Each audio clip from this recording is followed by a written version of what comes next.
प्यारे दोस्तों, बहुत बहुत स्वागत है आपका अपने चैनल यूजीसी नेट साहित्य दर्पण में।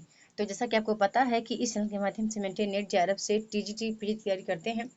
आज की क्लास जो है वो धरती धन अपना जगदीश चंद्र कृत उपन्यास है, जो कि हमारे पाठ्यक्रम में लगा हुआ है इकाई 6 में।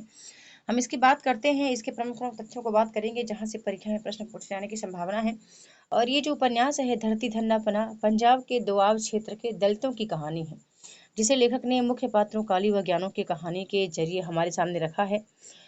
इसमें दलित समाज के संबंध रखने वाला एक पात्र है काली, जो 6 साल बाद कानपुर से अपने गांव घोड़ेवाहा लौट कर आता है। तो इम्पोर्टेंट है, ठीक है, कि काली कहाँ रहता है, तो घोड़ेवाहा अपने गांव में रहता है। किसके साथ रहता है? उसकी चाची प्रतापी के साथ रहता है। ठीक है, उसकी चाची अकेली रहती है और चाची उससे बड़ा स्नेह प्यार करती है, तो वो उसी के साथ रहता है। और इसके जो मुख्य पात्र हैं काली ज्ञानो ही हैं। यदि बात करूं तो इसमें पंजाब के दोआब के क्षेत्रों में दलितों की ही कहानी का जिक्र है। और इम्पोर्टेंट है यह भी आपके लिए कि इसमें जो है वो छुआछूत, अंधविश्वास, जातिवाद, स्त्री यौन शोषण जैसे गंभीर मुद्दों का चित्रण भी है उपन्यास में। आप देखेंगे अभी सामने आगे कि काली जो है वो ज्ञानों से प्रेम करता है। और यहाँ पर जो हरिजनों की बस्ती का नाम है वो चमादड़ी है, ठीक है। हरिजन जाति की उपेक्षा का चित्रण भी इसमें दिखाया गया है उपन्यास में। और उपन्यास के जो पात्र हैं, एक उपन्यास में पंडित संतराम धार्मिक पाखंड व दंभ के प्रतीक माने गए हैं। तो चलिए फिर आगे देख लेते हैं, सभी पात्रों का जिक्र करेंगे। सबसे पहले देखते हैं कि धरती धन अपना जगदीश चंद्र का के लेखन में पहला, ठीक है, याद रखना, लेखन में पहला लेकिन प्रकाशन में दूसरा उपन्यास है। इस उपन्यास का लेखन तो मई 1955 में शुरू कर दिया था, लेकिन 8 अध्याय लिखकर इन्होंने इसको छोड़ दिया था। आगे देखते हैं तो इसके बाद उन्होंने एक और उपन्यास लिखा, जो यादों के पहाड़ शीर्षक से 1966 में छपा प्रकाशित हुआ था। कुछ मित्रों के आग्रह से उन्होंने अपने पहले उपन्यास को 8 अध्याय से आगे लिखना शुरू किया, जो 1968 में पूरा हुआ। और यही उपन्यास 1972 में धरती धन अपना शीर्षक से प्रकाशित हुआ। तो आप समझ गए कि धरती धन अपना उपन्यास का प्रकाशन वर्ष 1972 है, लेकिन ये पूरा कब हुआ था? 1968 में, ठीक है। इसको कब कितना लिख करके इन्होंने जगदीश ने छोड़ दिया था? तो 8 अध्याय लिख करके छोड़ दिया था। इस उपन्यास के प्रकाशित होते ही साहित्यिक क्षेत्रों में इसका भरपूर स्वागत हुआ और अपने विषय के अछूतेपन के कारण उपन्यास खूब चर्चित रहा। आगे बात करती हूँ तो धरती धन अपना की कहानी को लेखक ने 1988 के बाद फिर शुरू किया, और इसके दूसरे खंड के रूप में नरक कुंड में बास का प्रकाशन 1993 में हुआ। अप्रैल 1996 में अकस्मात देहांत से पहले लेखक ने इसी उपन्यास का तीसरा व अंतिम खंड पूरा किया, जो जमीन अपनी तो थी शीर्षक से प्रकाशित होकर तैयार हुई है। अब बात करते हैं कि धरती धर नपना के लेखक जगदीश चंद्र का जन्म पंजाब के होशियारपुर जिले में 23 नवंबर 1930 को हुआ। घोड़ेवाहा, याद रखना, ये गांव का नाम भी उनके घोड़ेवाहा है, और जहाँ की कहानी का जिक्र इन्होंने उपन्यास में किया है वो भी घोड़ेवाहा है। तो घोड़ेवाहा उनका पैतृक गांव का रहलन है, उनकी ननिहाल थी।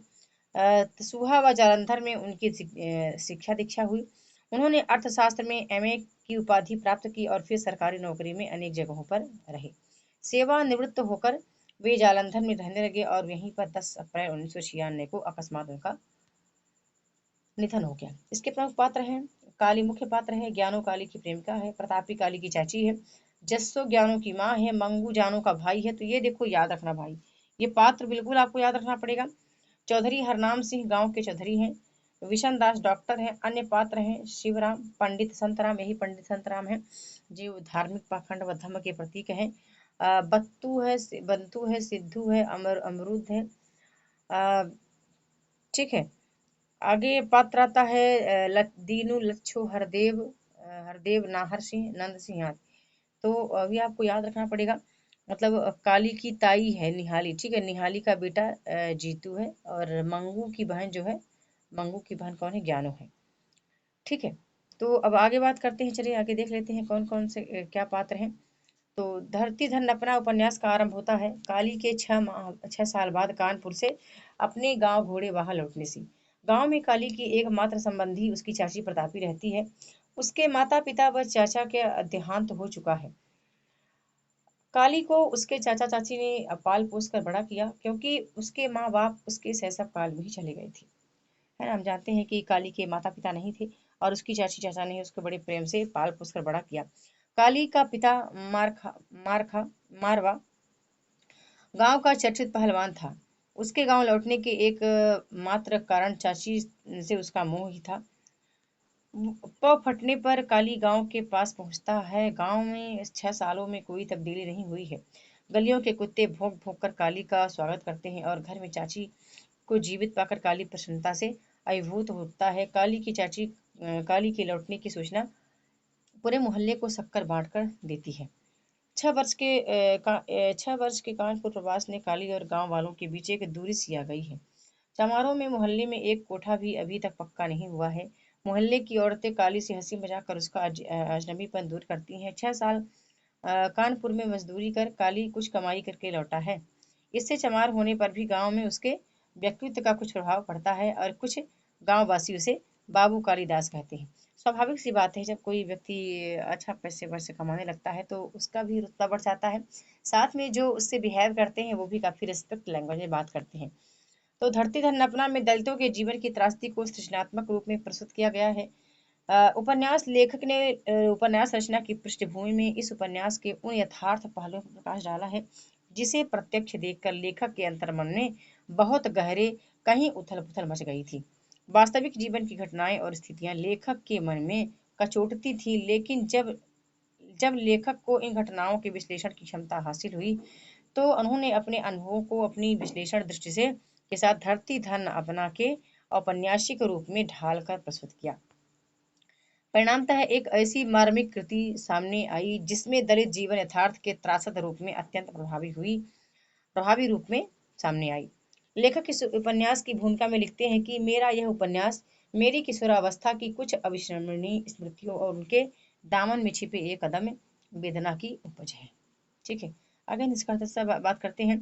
तो इस उपन्यास में जगदीश चंद्र ने पंजाब के होशियारपुर जिले के दोआब क्षेत्र के दलित जीवन की त्रासदी को चित्रित किया। ये इंपॉर्टेंट है और परीक्षा में यहाँ से पूछे जा सकते हैं। मुख्य गांव से बहिष्कृत बस्ती चमादड़ी। ठीक है, याद रखना फ्रेंड्स कि जो गांव था उस बस्ती का नाम था, गांव के क्या नाम था इसमें, जो धरती धरनपला में गांव आता है चमादड़ी में बसने वाले चमार जाति की असहनीय पीड़ा को लेखक ने यथार्थ की भूमि पर प्रस्तुत किया है। पर ऐसा नहीं है कि सिर्फ पंजाब में ही दलितों की स्थिति ऐसी है, बल्कि ऐसी स्थिति हमें संपूर्ण भारत में दिखाई देती है। इस उपन्यास की कहानी को दो पात्रों काली और ज्ञानों के इर्द गिर्द घूमती हुई दिखाई पड़ती है। यह दोनों पात्र दलित वर्ग के ही हैं। उपन्यास की कहानी एक अंचल विशेष की कहानी है जिसे पढ़ते हुए ऐसा प्रतीत होता है कि गांव हमारी आंखों के सामने और हम एक एक घटना को देखकर और महसूस कर रहे हैं। ठीक है, काली और उसका पूरा दलित वर्ग दलित होने का दंश झेलता है। उच्च वर्गों के द्वारा दलितों का शोषण किया जाता है, कभी मारा तो कभी असहनीय दर्द और पीड़ा झेलने पर मजबूर किया जाता है। उनकी स्त्रियों के साथ शोषण किया जाता है। उन स्त्रियों को बोलने का भी हक नहीं होता कि वह अपनी रक्षा की खातिर आवाज उठा सके। ठीक है, हाँ माफ कीजिएगा। अच्छा, दूसरे का पाठ हमने यहाँ पे स्पष्ट किया है। सॉरी, नहीं ठीक है। उनकी स्त्रियों के साथ शोषण किया जाता है, पर उन स्त्रियों को बोलने का भी हक नहीं होता कि वह अपनी रक्षा की खातिर आवाज उठा सकें। उन्हें मंदिरों में प्रवेश नहीं दिए से भी वंचित किया जाता है। देखो, पहले की स्थिति यही थी। पहले जो था, पहले यही स्थिति बन पड़ी थी कि जो दलित वर्ग था उनको तालाबों नदियों में मतलब बहुत छुआछूत के कारण उन्हें उनका शोषण किया जाता था। लेकिन अभी वो सब वर्ग नहीं रह गया है। तो उस समय की स्थिति को जिस तरह इन्होंने जगदीश चंद्र जी ने सामने रखा है उपन्यास के माध्यम से, तो बहुत ही सराहनीय है। और आगे वो लिखते हैं कि बताते हैं कि इतना ही नहीं, उन्हें कुएं से पानी लेने का भी अधिकार नहीं होता। उन्हें समाज से अलग और अछूत समझा जाता है। गांवों में दलित जाति के लिए गांव से थोड़ा हटकर एक मोहल्ला होता है। जगदीश चंद्र ने अपने इस उपन्यास में ज्ञानों और काली के माध्यम से दलित जाति में प्रेम संबंध को भी दिखाने का प्रयास किया है। इस उपन्यास को अंत तक पढ़ने के बाद ऐसा प्रतीत होता है कि दलित जाति के लिए प्रेम करना भी एक बड़े अपराध से कम है, कम नहीं। कम नहीं है। ऐसा लगता है कि दलित जाति में प्रेम का अंत में ही मौत होता है। काली और ज्ञानों का प्रेम संघर्ष और उनकी दुखद परिणति इस उपन्यास के अंत में दिखाई पड़ता है। ज्ञानों को उसकी माँ के हाथों में जहर देकर मार देना और उसके बाद काली का कुछ पता न चलना, ऐसी ऐसी अनगिनत घटनाएं हमें इस उपन्यास में दिखाई पड़ती हैं, जिसे पढ़ने पर हमारा मन, हमारा कलेजा कांप उठता है कि हमारे समाज में ऐसे भी लोग रहते हैं जो मानव होकर भी मानव पर ही अत्याचार करते हैं। तो ये उपन्यास हमने आपको समझाया, इसके कुछ मुख्यांश परीक्षोपयोगी दृष्टि कि इससे आप अब सब कुछ ढूंढ सकते हैं, देख सकते हैं कि उपन्यास में किसका जिक्र हुआ है और उपन्यास किस विशेष पर आधारित है, उपन्यास के पात्र कौन है, उपन्यास में किस गांव का जिक्र है। ठीक है, उपन्यास का प्रकाशन वर्ष आदि आदि आप यहाँ से देख सकते हैं। तो फ्रेंड्स, ये क्लास कैसी लगी लाइक और कमेंट के माध्यम से अवश्य बताएं और नेक्स्ट मिलते हैं अपने अगले वीडियो में। बहुत बहुत धन्यवाद।